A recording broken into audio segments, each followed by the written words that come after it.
Hello and welcome to today's broadcast. I'm Davina, your friendly neighborhood migrant to the US from Australia, as you may be able to tell by the accent, here to make politics a little bit engaging as much as I can, because people need to pay attention. The enemies of democracy, complacency, demoralization, and cynicism. So let's just have a little look at what's happening in the world of democratic developments today. First of all, we have Ivanka Trump, daughter of Donald Trump, testifying in the ongoing case, the civil fraud case brought to court in New York by the New York Attorney General, Letitia James. And she's making a little 1-minute statement about Ivanka Trump being subpoenaed to testify today. And she's going to tell us a little bit about that because I'm going to play it. We're going to listen. This morning we will hear from Ivanka Trump, who will be our last witness on our case on direct in our case against Donald Trump, her brothers, and the Trump Organization. Ivanka Trump secured, negotiated loans to obtain favorable terms based on fraudulent statements of financial condition. And she will attempt today to distance herself from the company. But unfortunately, the facts will reveal that, in fact, that she was very much involved. We uncovered the scheme, and she benefited from it personally. Ms. Trump will do all that she can to try to separate herself from this corporation, but she's inextricably tied to the Trump Organization and to these properties that she helped secure financing for. Okay, so it was Ivanka's job within her father's company as one of the chief executives of the Trump Corporation, the Trump Organization, to secure loans on favorable terms. So in order to do that, she had to meet various preconditions. Somebody in the Deutsche Bank, I think, was suggesting that they had to illustrate they had a net worth exclusive of brand, because Trump's always saying his brand is worth billions of dollars, his name. Exclusive of brand, they had to have a net worth of $3 billion. And people at the Trump Organization wrote down, people were worth $4 billion.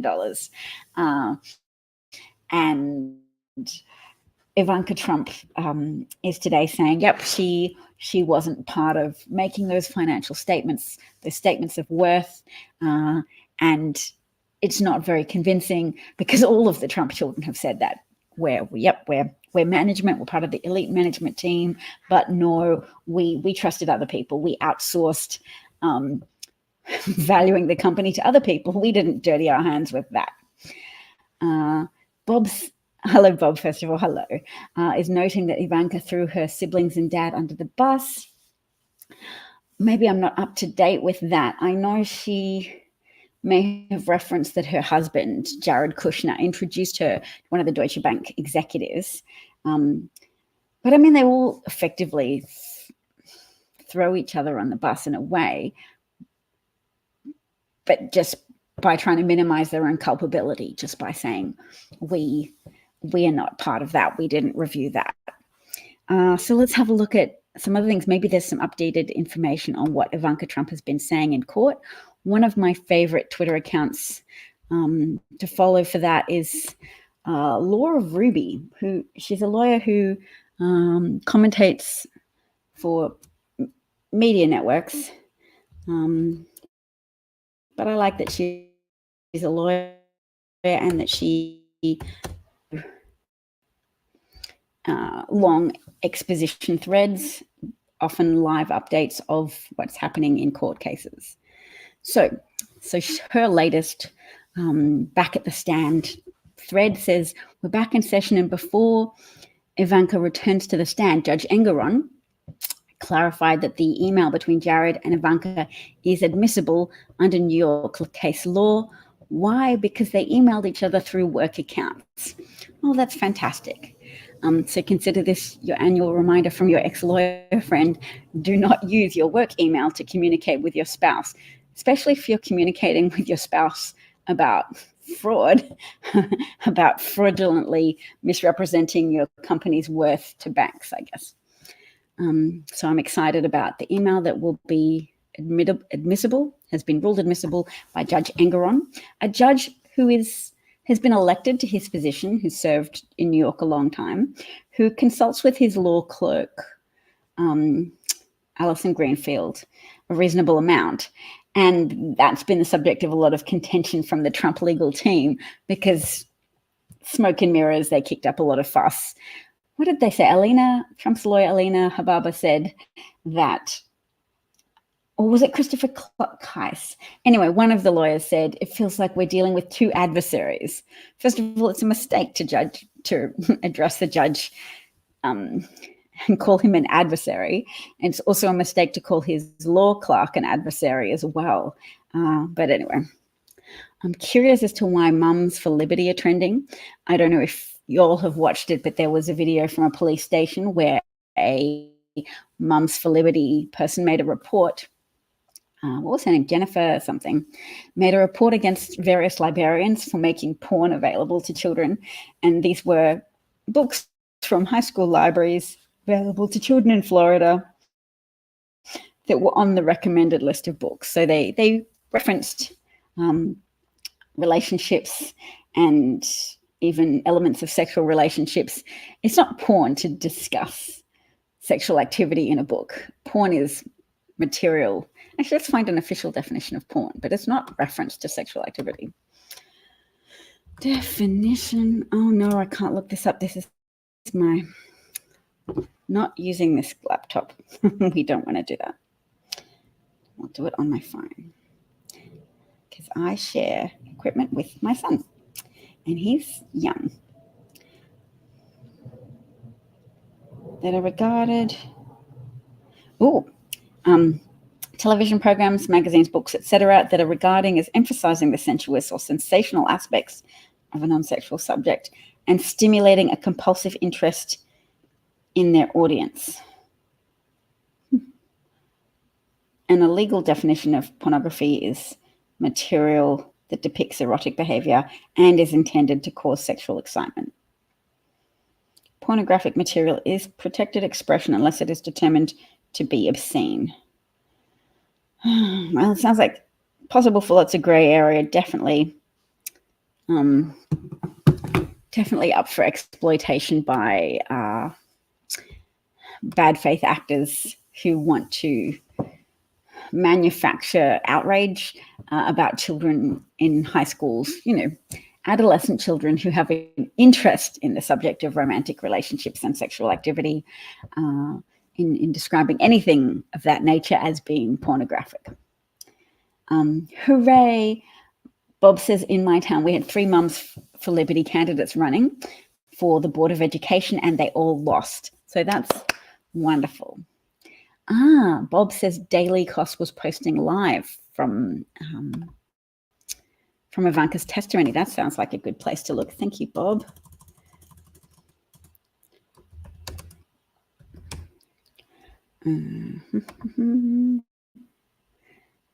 More updates on Ivanka.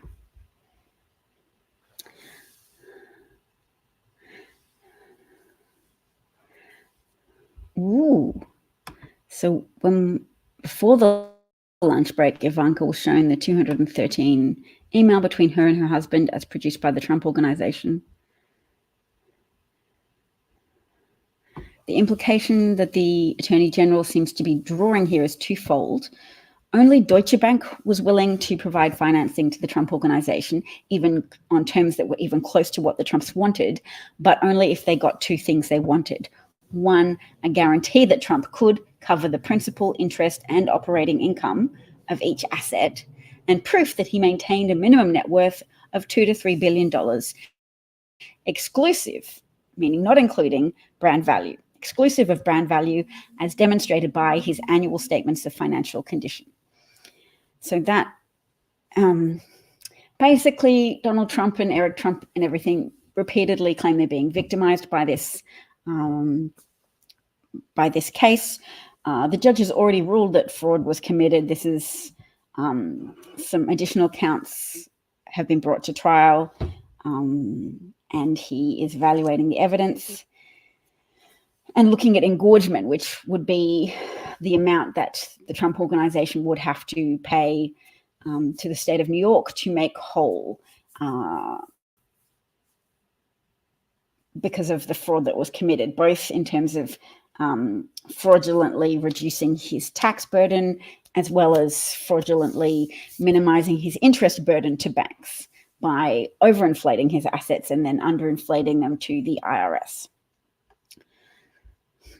So yes, if Trump blatantly wasn't worth $2 to $3 billion or hadn't maintained a minimum net worth of that exclusive of brand value, then yes, they were knowingly committing fraud in order to maintain a more favorable interest rate. It's like telling the bank that you own the local library, so your car it's like you have a single story home, but you tell the bank, I live in a double story home, so I'm mortgaging my double story home, so give me the good interest rates on my car repayments. These are the best analogies? No, but I'm pulling them off the top of my head. Let's have a look at daily costs and see if they've got any more updates about Ivanka's thing. Oh, while I'm pulling that up, let me just touch on Ginny Thomas, the wife of corrupt Supreme Court Justice Clarence Thomas, who's been exposed as accepting a great deal of favors from manufacturing billionaire Harlan Crow. He accepted various property purchases. His mother's house was bought, but his mother was still allowed to live in the house and didn't have to pay rent. Clarence Thomas's grandnephew's tutoring expenses were paid for a few years at a private school, which is worth a lot of money. And he was flown for years, for about 20 years, on luxurious holidays. Flown in private jets, going on fancy boats, all of these things which he frequently failed to declare, and tries to say he's not guilty of corruption because these were family friends, rich family friends who may not have appeared directly before the courts, but whose business interests were often at play in cases heard before the court. And I'm particularly going to mention why is Daily Cost taking so long to live? It's taking a while to load because it's live. So we'll see the live. And wow, and House Republicans are so trying to distract from all of this by subpoenaing Trump's remaining son, Hunter Biden, and his brother, James Biden. President Biden loaned his brother money in 2018 when he wasn't the president or running for office, and his brother paid him back within a month. And it's not controversial at all, but it's just something to talk about to feed the appetite of people who are allergic to facing the truth about Trump and the various Trump children and their corruption and their corrupt ways of behaving, because there are casualties of habitual lying. And when Trump was in office, there were very obvious casualties of Trump's lies. He misrepresented a public health threat. He created a receptive environment for continuing misrepresentation of an ongoing public health threat. And in doing so caused hundreds of thousands of Americans, millions of Americans even, to forego minimization practices such as masking or social distancing, and also more direct practices such as being vaccinated against a disease. He muddied the waters with a series of distortions and misrepresentations about that, and it illustrates that Trump's fraudulent business practices that are on trial now have a parallel in his fraudulent representations to the American people, which caused millions of people to take unnecessary risks with not only their health and the health of their loved ones, but the health of their communities and, more broadly speaking, their country, with economic consequences as well as social consequences and health consequences. Unlike her father and brothers, Ivanka Trump is not personally at risk, since most of her involvement in the actions under investigation were protected by the statute of limitations. All right. Oh, and I won't leave today's broadcast without pointing out that, oh, Molly's here. Hello, Molly. That's awesome. No, Bob, I haven't seen the movie Across the Universe. In fact, I don't even remember. Is it a Beatles movie? It's probably something exciting that I wrote down once and then lost my piece of paper. Across the Universe. I take recommendations from Bob very seriously because they're always good. So I'm writing it down now.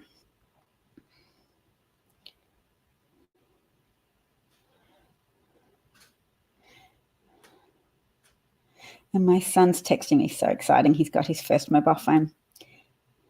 I just send a little love heart. So let's see, what are we up to? We're looking at the live coverage of Ivanka. Oh, and I'm promising I won't leave without having a little celebratory moment to celebrate the Democratic victories, literally also victories for democracy, because it's the will of the people in general to protect women's reproductive health care. And so the voters of Ohio turned out en masse to reject Republican proposals to restrict abortion and instead voted to enshrine the right to abortion in Ohio's constitution, making it legal, reducing legal blurring around the use of DNCs for women to deal with incomplete miscarriages, for pregnancies that are endangering their health, and even their personal safety, because being pregnant in an abusive relationship is associated with a very heightened risk of death. And for women to not be able to access reproductive health care or make reproductive health decisions for themselves about whether to continue with or terminate a pregnancy, sure, it's better for, a majority of Americans prefer abortions to be limited to early on in the pregnancy before there's any degree of sentience in the fetus or the unborn child. I don't mind using the term unborn child because people celebrate their pregnancies. They celebrate having a child, having a baby, falling pregnant with the potential to gestate a baby. But what I do have a problem with is people endangering women's lives. And there's data that illustrates women's maternal death rate has gone up in Republican-governed states where abortion bans have been put into practice. And there's also data to illustrate that obstetricians, gynecologists have left those states. There's been doctor flight because of the moral and professional jeopardy that doctors are placed in when Republicans purposefully muddy the waters around what healthcare it is appropriate to provide for women who are suffering from pregnancy complications. So yes, it is the musical. I was thinking it's that musical using Beatles music, and we all know you love musicals. I do love musicals. It's so nice to be seen. I love musicals. My daughter is falling more and more in love with musicals now as well. It's so cute. She's such a mini me, and she's really into Hamilton songs and learning Shakespeare now as well. It's just so fun to watch your children grow up. And it's adorable when they develop their own tastes, but it's also adorable when they adopt some of your tastes and preferences as well. How's the continuity of this video? I felt bad that I missed a step when my husband was electing to continue coverage with an internet provider. I didn't say anything about it, but afterwards I realized I could have advocated for options with better download speed, or rather upload speed. And that's what I want to have better videos, is better upload speed, but I hadn't really considered that before when we were choosing internet providers. So let me know, what's your experience with this video? How do you feel the upload speed is? Are you hearing little breaks in what I'm saying as I talk? Or is anything else happening that should be brought to my attention? Because I don't rewatch these videos. I just make them. I don't want to hear myself talk, but I'm happy to talk because it's my principle that in times of global crisis, that there's an appropriate line from a William Butler Yeats poem called, what's the poem called? Doesn't matter. I remember the quote. The quote is, "The best lack all conviction, the worst are full of passionate intensity." And it was a line describing a dream he had of crisis, of tumult. And I'll just check what the name of the poem is, because why quote something if you're not going to be accurate? Oh, I think it's The Second Coming. Because he had a dream about the second coming of maybe the Antichrist. It was a bad dream anyway. He wrote very poetically about his nightmare. Yes, the ceremony of innocence is drowned. I don't know what that means, but the best lack all conviction, while the worst are full of passionate intensity. That's sometimes what happens when there's uncertainty or threats that people aren't sure how to respond to. The best people, the most decent people, can come to lack conviction. And the worst people can get really hyped up and carried away with passionate intensity. And in fact, those are the conditions that precede disaster, because when the best people become quiet and are too burdened by shame and confusion or complacency and demoralization, and the worst people get hyped up on fear-mongering and hate-mongering and begin to have fascist marches, such as we saw in Charlottesville, and they respond to change by terrorizing others. Heather was killed at the Charlottesville march. What was Heather's name? Heather Charlottesville. I just want to do justice to that woman's memory, because she was counter-protesting those who were marching in favor of white supremacy. Heather Heyer, a 32-year-old woman, was fatally injured in the attack. 19 injuries were initially reported. Lots of other people were injured and beaten up. But the people who were defending democracy and defending an inclusive, pluralistic democracy.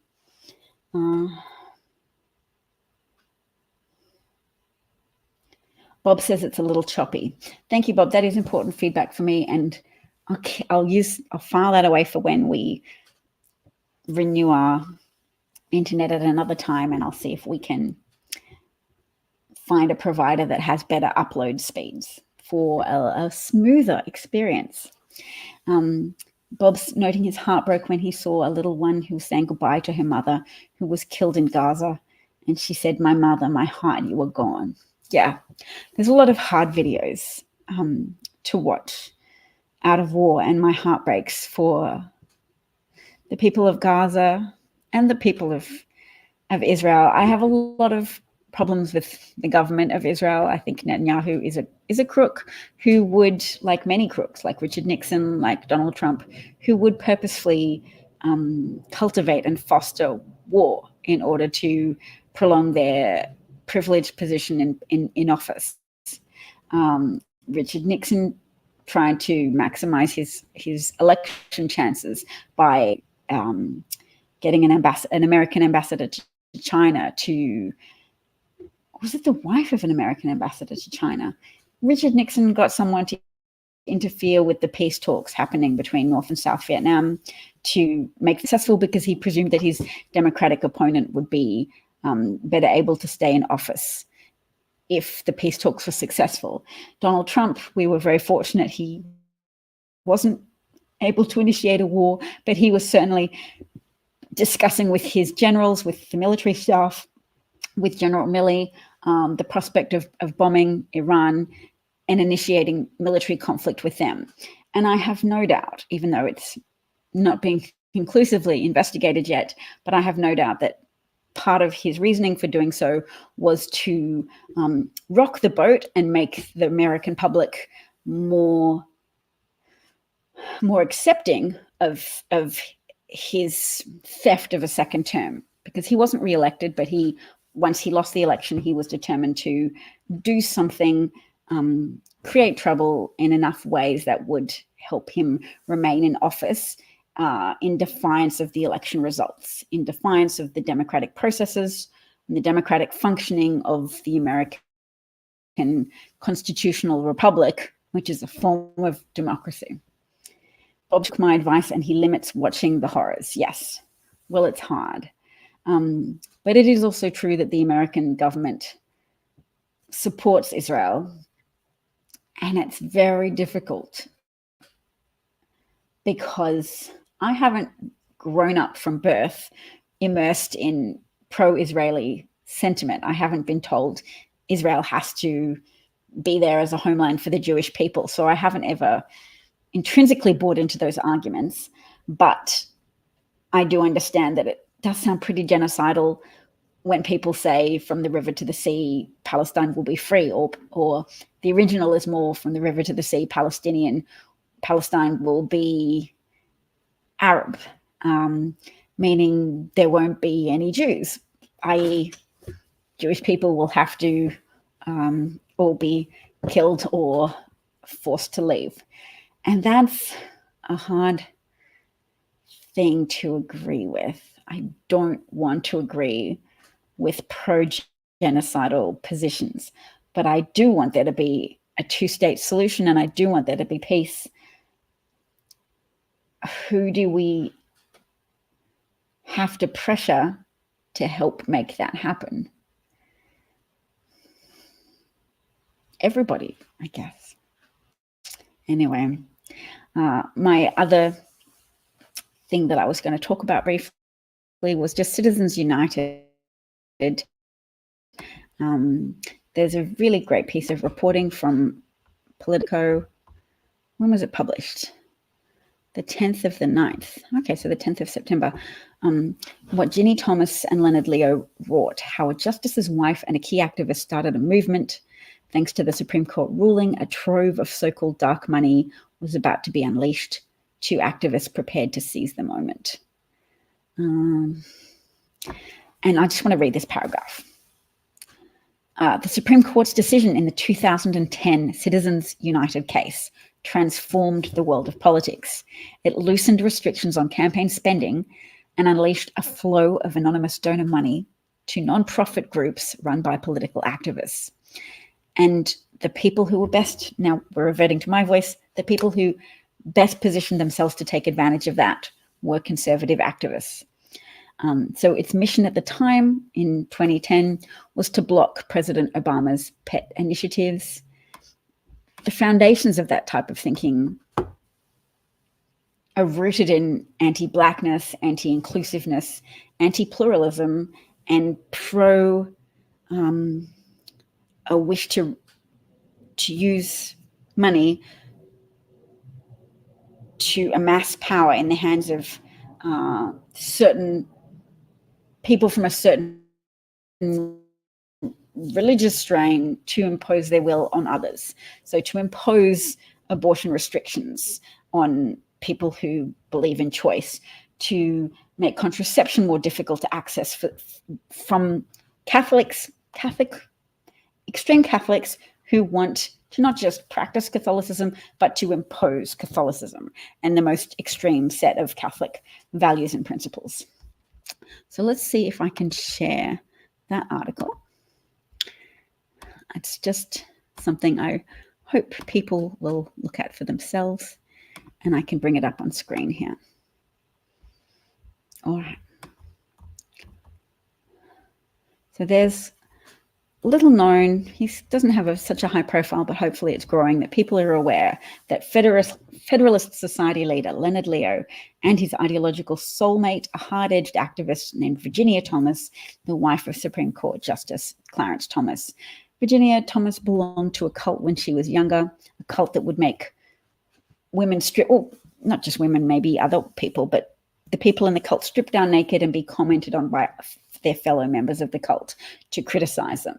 I can't imagine participating in that, but obviously if your self-esteem is very low and you're in a cult environment where you've been maybe love bombed initially, you'll submit yourself to that kind of invasion of privacy and just a incredible psychological manipulation tactic to break you down and break down your psyche and make you incredibly vulnerable, and therefore consequently dependent on the cult for your for any positive sense of self.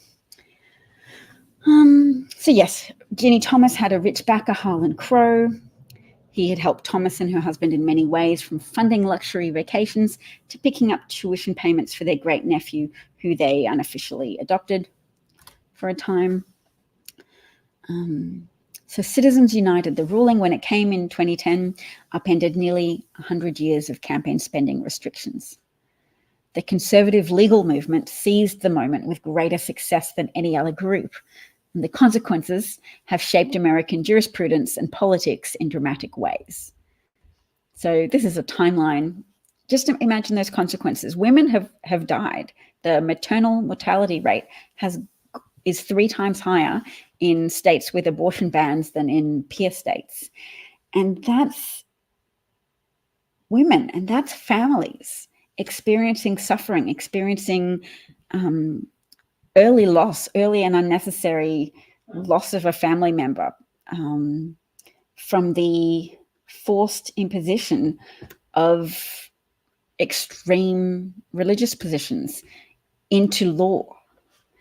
As a consequence of Citizens United, a ruling by a majority of conservative Supreme Court justices on the Supreme Court, making it, or giving money, corporations, any organizations with a lot of money, the power to use that money under the auspices under the protections of the First Amendment, that falsely claimed that money has the protections of free speech, that you can use your money as if it's speech. It's not true, because with an actual voice, anybody can use their passionate intensity to be as loud as another person. But somebody with money, or a corporation that has a huge amount of money, or a religious extremist organization with a huge amount of money, can use that voice money to dominate the voices of others. The voice of people saying, I believe and I want the female members of my family, myself if I'm a woman, to have access to the best standards of medical care for whatever condition I experience. Were I to fall pregnant? The voice of all the people, even the unspoken wish of all the people. This is America, 21st century. We expect that men and women will be given access to the best medical coverage that they can get. And the fact that that coverage is jeopardized and withheld because of those who have been emboldened by the flow of conservative money, because conservative legal organizations took the hardest advantage of the 2010 conservative-dominated Supreme Court decision to award money the status of a human voice, whether in writing or spoken voice, to say money is the equivalent to speech and therefore merits the legal protections under our Constitution. The Constitution doesn't say rich people should be allowed to buy whatever political loyalty they can obtain, as much bang for their political buck as they want. Exactly. Bob notes that some states are running out of obstetricians and gynecologists, or obgyns. Oh, I got to go. But yes, imagine being pregnant in a state where the obstetricians have fled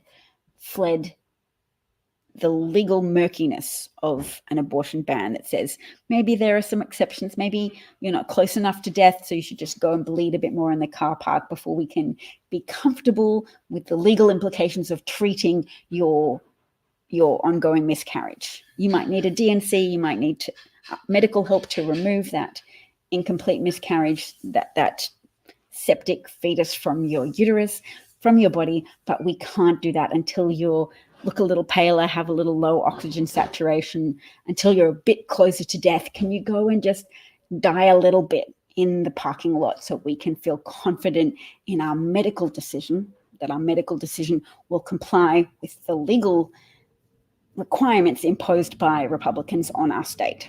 that we not treat a woman unless her life is in danger.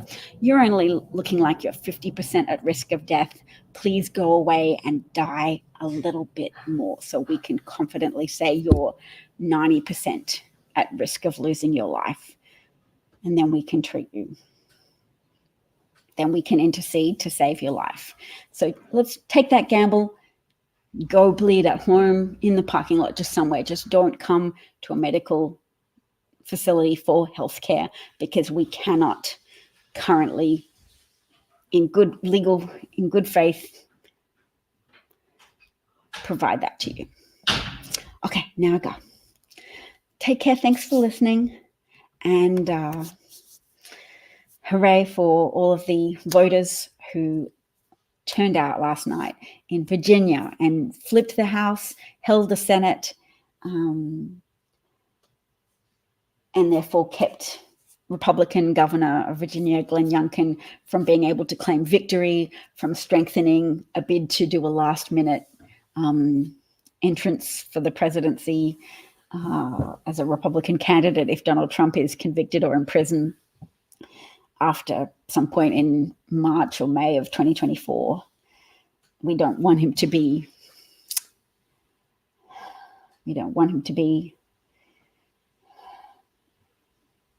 strong in that way. I mean, Ron DeSantis, if he had a personality, if he didn't just try to lean into the fascistic excesses of Trumpism, the belief that the worse you are to gay people, to trans people, to women wanting reproductive health care, the more like a strong man you'll look.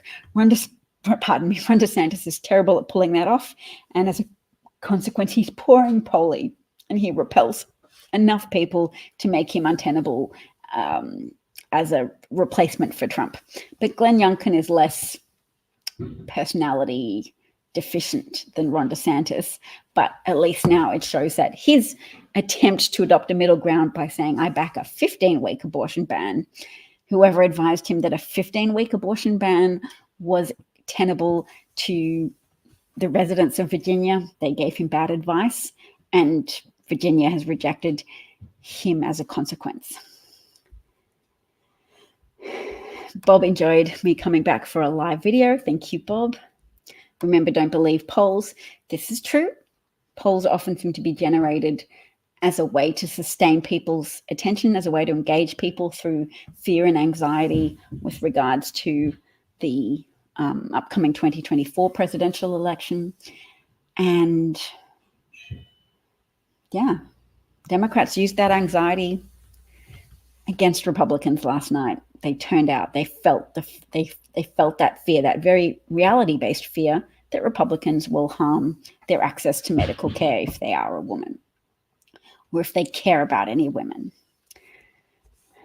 Bob says, I get polled and you know why. Because you're a white man? Yep. I don't know why, actually. Why do you think you get polled as opposed to other people? Is it the area you live in as well? Maybe you live in a swing state. I've forgotten where Bob lives. But I do know I got to go hang out with my son. So I will say goodbye because I'm an old white guy. Oh, old white guy with a landline. Yes, having a landline is very important. And polls often underrepresent sampling of young people. Young people would not answer phones from numbers they don't know on their mobile phones, which is fair. Hey, Pumpkin. Okay, I'll say goodbye. Bye, everybody. No pollen.